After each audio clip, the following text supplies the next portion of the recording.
Okay. Welcome to the RX Review post-game show. Welcome to the RX Review post-games wrap-up show for 2012, brought to you by Climb On Skincare Products. I'm John Michael and I'm joined yet again by Michael McCoy on what has been an amazing 2012 Reebok CrossFit Games, where Rich Froning and Annie Thorisdottir in the end went back-to-back to be the first two athletes in the history of the Games to win multiple titles. Michael, what sort of weekend was it for you? It was an amazing weekend just to actually hear you get through that first little monologue there without stuttering. But besides that, I think nothing was unexpected. I mean, we thought coming in this weekend that Thorisdottir would dominate, and dominate she did. We thought Froning was the man to beat, and the man to beat he was, because nobody could beat him. Those two winners, I mean, as you said, we weren't probably surprised they won, but I think what I found most surprising was the gap by how much they won and how easily they won. I mean, heading into the final workout, Fran, they pretty much had it in the bag. If they didn't finish, then they wouldn't win, but they did, and they did. I mean, is it that gap worrying you, the gap between them and the rest of the pack? Yeah, I would have really liked to see somebody take it to either of them. I mean, yeah, both men and women tried, but no one was able to eventuate. I mean, look, it may be different if Bridges had showed up this year. I'd love to see that close battle. There's nothing better than seeing a close competition. It was a little bit there. I mean, Fortunato tried to come in at the end for the women, and for the men, Kyle Special K Kasperich. I mean, I didn't even know. Geez, shows how bad. Casper Bauer. Yeah, it's horrible. But you know, they all tried, but no one succeeded. Okay, well, let's talk specifically about the men's. Apart from Rich Froning Jr., who obviously dominated proceedings the entire weekend, any other athlete you were impressed with, or that kind of caught your eye? Look, if we're talking about Leo a few years down the road, I mean, I would have liked to say, look, I know this is a long shot. I think Neil Maddox, he impressed me. I mean, look, he finished 20th. Finished very well down the track. Absolutely down the track. And I know you don't agree with me on this one, but look, I spoke to Jason Kalipa, his training partner. He said if he can put it together, if he can just get his act together. Jeez.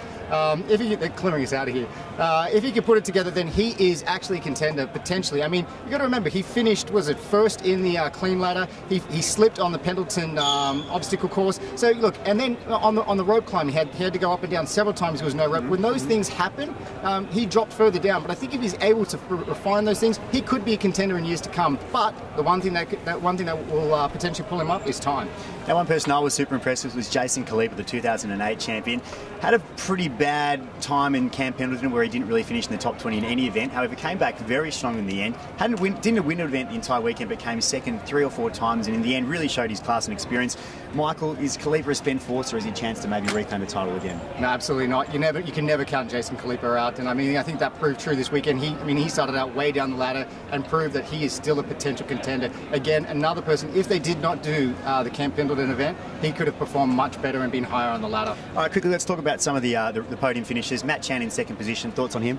Yeah, he always one that we always wanted to watch. I mean, just imagine if he actually went full time and quit that firefighting role. He could potentially be sitting in that #1 spot. Maybe it's time. And maybe Cole Castabrow in third position. Your friend Special K. Special K, look him up online and you'll find out a lot about Special K. All right, straight to the females division. Annie Thorisdottir, the Viking Warrior, finished on top of it, but you actually predicted Kristen Clever to win. Now, she finished in 4th position. What are your thoughts on that performance? My predictions are horrible and you should never listen to me. But besides that, I have to say that in regards to Clever? Yes. In regards to Clever, like, she fell down the ladder. I think her time may be over. I mean, as the cream rises, she's getting a little bit older and she may not be able to handle it anymore. I think this was her year to come through and she wasn't able to. Now, while you think she might be a spent force, one person that I think is a rising force is Telena Fortunato. Now, this is her first games. It was her first games this year and she ended up finishing 3rd on the podium. That is a fantastic effort. There was one stage I think she was 1 point, if not in front of Julie Fouché in the leaderboard. With a couple more years experience under her belt, I think she could very well be challenging Thorisdottir for the title. Quickly though, Julie Fouché in 2nd position. Thoughts on her? Yeah, absolutely. I mean, she's the next contender. I mean, could she take it to Thorisdottir? Time will tell. I'd love to, like I said, I'd love to see a tight battle, and 2013 we'll see what happens. And finally, before we wrap things up, the team division. Haxpack, you'd absolutely dominated proceedings, winning 5 of maybe 10 or 12 events that was on offer. Your prediction though was CrossFit New England. As I said, you should never listen to my predictions. They're only for entertainment purposes, and they're not very entertaining when they fall down that low. Well, not really that low, but you never know with CrossFit, and I think that proved true this weekend. And finally, Michael, the crowd this year in the CrossFit Games, it's bigger than ever. This sport is absolutely growing.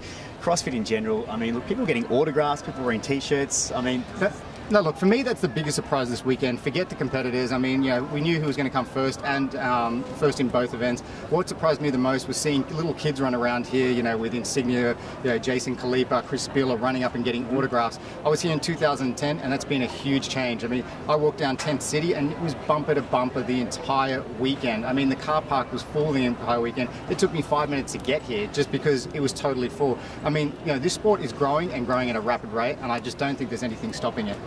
Well, that about wraps up our coverage of the 2012 Reebok CrossFit Games. If you want to find out any more news about CrossFit or just follow it in general, you can follow our website, which is www.therxreview.com. And once again, a big shout out to our sponsors for making all of this possible. Climb On skincare products. If you can't eat it, don't put it on your skin. Why not?